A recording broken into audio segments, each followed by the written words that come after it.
you can see some of the success stories of especially our youth in that community today. So this is a collection of achievement, and that's why the subtitle here is Tribulation to Triumph. They came here with those hopes and inspirations. They left people like me here today with their triumphs and with their tribulations that they did. I'd like to just read very briefly to you page 5, where I say something. I get asked this very often when I speak. What drives you to write books like these? And this is what drives me. All my writings are based on one single premise. Any knowledge and experience that I have gained in my lifetime is useless. It is useless if it is not shared with others. By keeping it to myself, I will effectively render it extinct. It dies with me.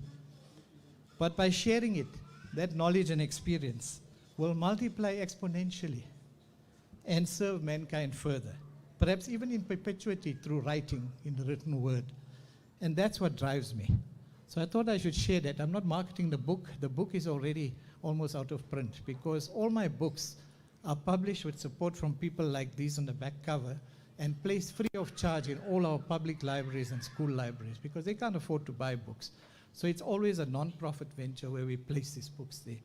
So I have a few copies for those who might be interested.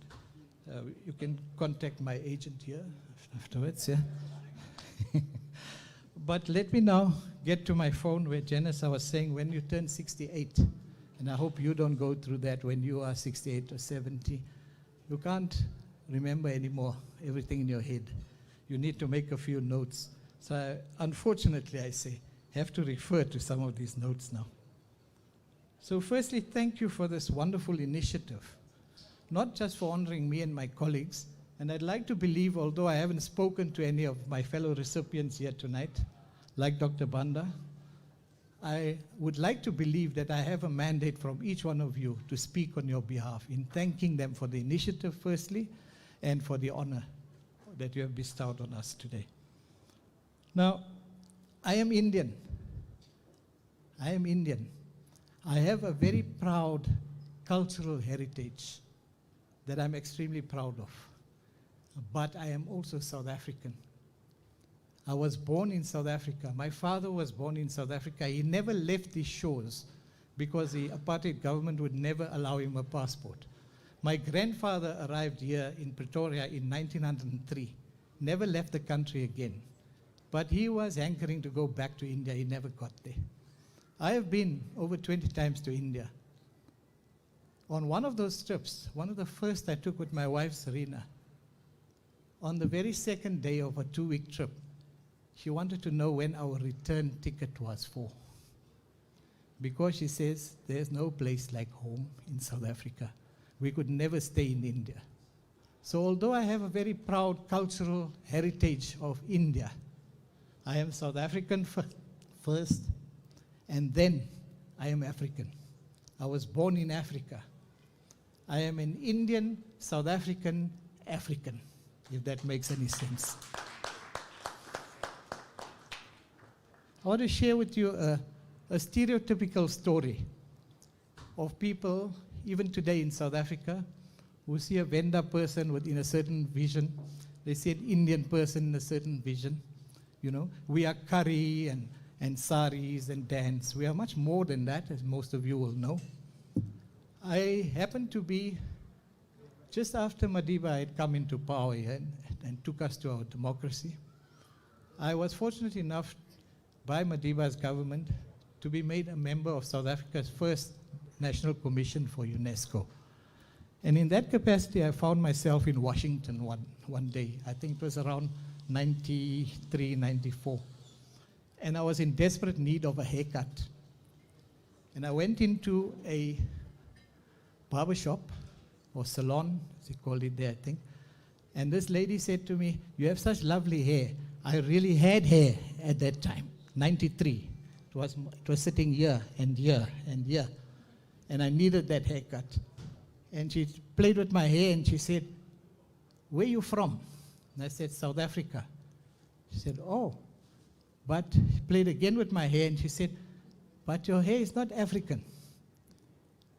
So I asked her, what is African hair? And she said, she looked around and there was I don't know where this lady was from, probably Jamaica or somewhere. And she said, that is African hair. And I said, no, I am South African and this is my South African hair. And we got into a kind of debate around it. And she eventually decided that I was Indian. And I agreed. I said, yes, I'm Indian, but I'm South African Indian. She kept quiet for the rest of the haircut because I think I thoroughly confused her. But that's the kind of stereotypical things we need to get rid of. We need to get to that social integration that does away with the stereotypes. Respect the cultures, the languages, the traditions, the food, the clothing of your fellow man. And don't forget that they have their own just as you do yours. But be one common South African and African. Now, if this phone would just stop doing that to me. See, when you're 68, technology also kind of takes over. Now, I've been asked, I must get to my theme now, which is, what is the Africa I want?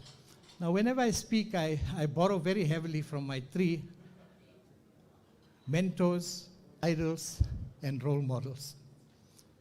Two of them I never met. The third one I did many times, and every time he impressed me. Those are Mahatma Gandhi, firstly. Then there was Martin Luther King. And then there's our very own Madiba, who is the one I met frequently. All of them had one common vision about humanity. And some of our previous speakers have spoken about this. So to borrow from Thabo Mbeki and combine, paraphrase him a bit with Martin Luther King, I have a dream for Africa. I dream of an Africa where we are all proudly and equally African, despite our cultural roots, our origins, where we come from, and the proudness with which we honor those respective legacies we have from our origin, our countries of origin, our places of origin. I dream of an Africa where our cultures and religions are respected, whether it's like Dr. Banda was telling me earlier, telling us that in the Malawian language, I think it's Chichewa, there is no L or no R, is it? So they lun instead of run. I dream of an Africa where we don't make fun of those things, but respect those things. I dream of an Africa where our entire continent supports what Madiba said. South Africa could never be free if the people of Palestine are not free, and we see what's happening in Palestine today. I dream of that kind of support from Africa. I dream of an Africa where there is education for every child and every teenager, and hopefully these two will also get that free education when they're a little older, which will also teach them that they should sit quietly, behave when people are speaking, right?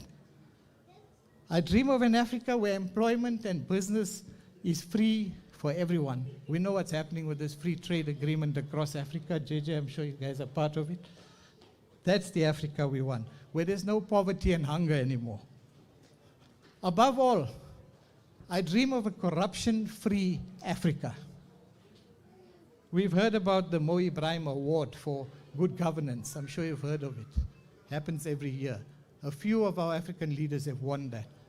It's getting less and less. The list of potential winners of that award are getting less and less. So I dream of an Africa where we have that leadership that will make sure that our continent can be big. We should not, I was speaking to Mr. Mawere, and Mr. Mawere, you recall, we agreed on one thing. We should not dwell in the past. We can't keep blaming apartheid for all the ills in South Africa. We can't blame the corruption across Africa for all the problems in Africa. We should not fall in those ashes of the horrors of the past. We shouldn't build our homes with the ashes that have been brought to us. Don't build our homes with those ashes. Take those ashes, scatter them into the wind, and start afresh so that we can have that Africa that we all dream of. We can't keep dwelling in the past and blaming the past for our present and our future. We need to take action and build that. I want to give you a quick multiplication example. This is a test to see how well you did in maths at school. What is 1 times 1? Come on, everyone, if you are listening to me. What is 1 times 1? I can't believe 50 people failed maths at school. 1 times 1. 1. Thank you. Thank you. 1. What is 1 times 100? 100. What is 1 times 10,000? 10,000. But what is 2 times 10,000? You took long, man. What grade did you pass, sir? 20,000. What is 20,000 times 2? 40,000. What is 40,000 times 10? 400,000. JJ, finally you showed your education.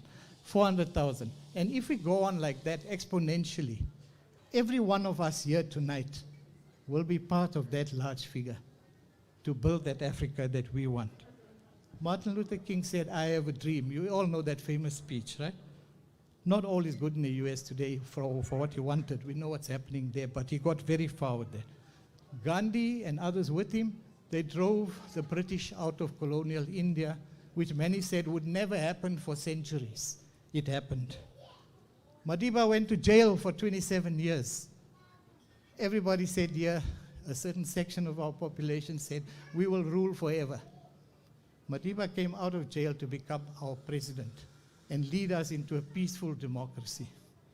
So it's possible to dream. These leaders showed us that you can dream. So to the 10,000 points of light and banking on Africa's future, and we believe in those dreams. The possibilities of the world's last bastion of hope. I always call Africa the world's last bastion of hope. We have so much hope and opportunity in Africa.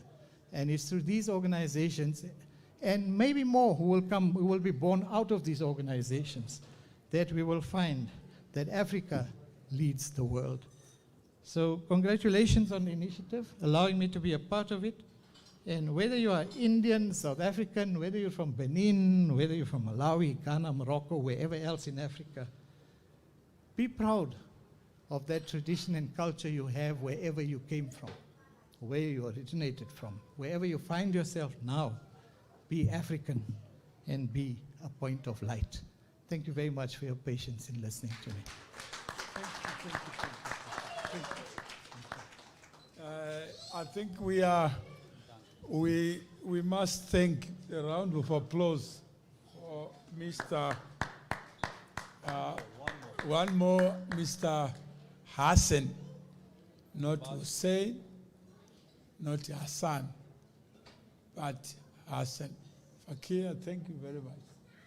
Taking the time to be part of this story. 100 years from now, they will look back and they'll find your words with no correction, with no addition, just the way you spoke them. So you can come and tell us the person who made the cake is one of our members banking on Africa's future. So because she did it before, we don't need faith. We trust you. So we can bank on you to produce a cake whose composition we don't know. So I know you got some, you can come forward and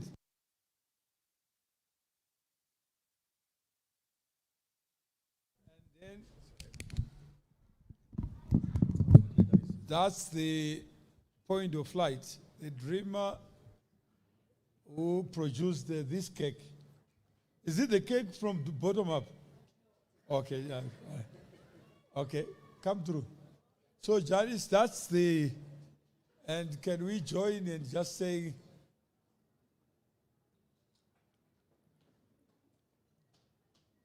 what it is? I normally,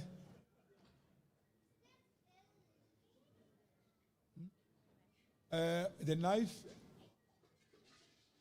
is there a knife and JJ, you can take over.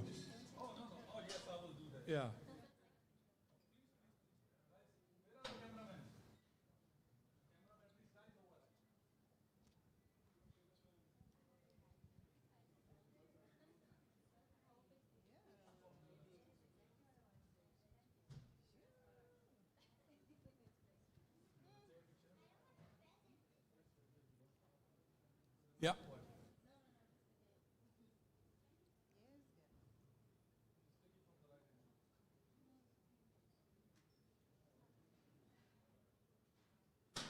And Mukiz is gone. Is Ronald here?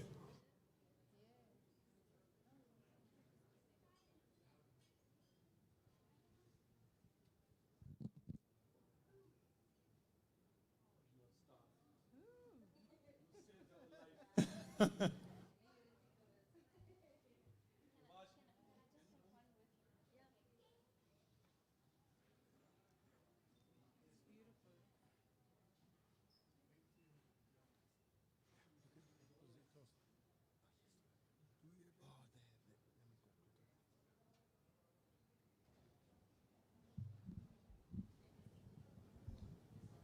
Gab. I think it is my turn to give the finishing touch. You know, when you are drinking, the one who drinks the last sip, they say you are the one who finished the whole bottle. So, I would like to request Bhushan Bhai, would you please help me to, no, I think we got the birthday song, so it's fine. Sorry, my apology. You know, so it's time to do the ceremony. I would like to invite the family to please join the birthday girl to cut the cake. And we got some, I think 3 or 4 cases of eggs in case you guys wanted to break them and make some mess, which is not allowed actually. Guys, it's time to sing the happy birthday to the birthday girl.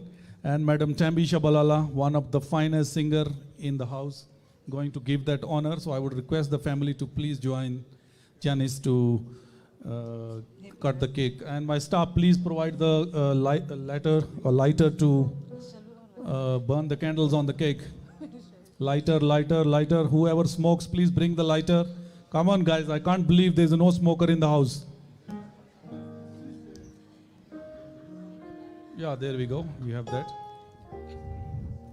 Happy birthday to you. Happy birthday, dear Johnny. Happy birthday to you. Happy birthday to you. Happy birthday to you. Happy birthday, dear Johnny. Happy birthday to you. How old are you now? How old are you now? How old are you now? Happy birthday to you. Hip, hip, hooray! Please go ahead. It's time to cut the cake. Please cut the cake. I just find the reason, you know, I discovered 2 things. Please carry on cutting your cakes. I'm cracking the jokes. Oh, please, please, please. You can make a wish. Please make a wish. Make a wish. Each day is a day to celebrate life. So use your birthday to build bridges. We are bridge builders, building brick by brick. Each day, each person at a time, we shall overcome and secure the future we want. Each day is a day to celebrate life, and birthday is a reminder of proof of life. Use the day to connect, equip, and inspire. Each day is a day to celebrate life, and birthday is a reminder of proof of life. Use the day to connect, equip, and inspire. Without time and space, what is life? Absent the diversity and the differences, what will life be like? Imagine life without a choice. Spare some time, yeah. When time is measured, yeah, life true purpose can be self-evident. Life without human interaction is dead, oh yeah. impacts on others. Hence, when it is your birthday time, we wish you many happy returns.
Charlie boy.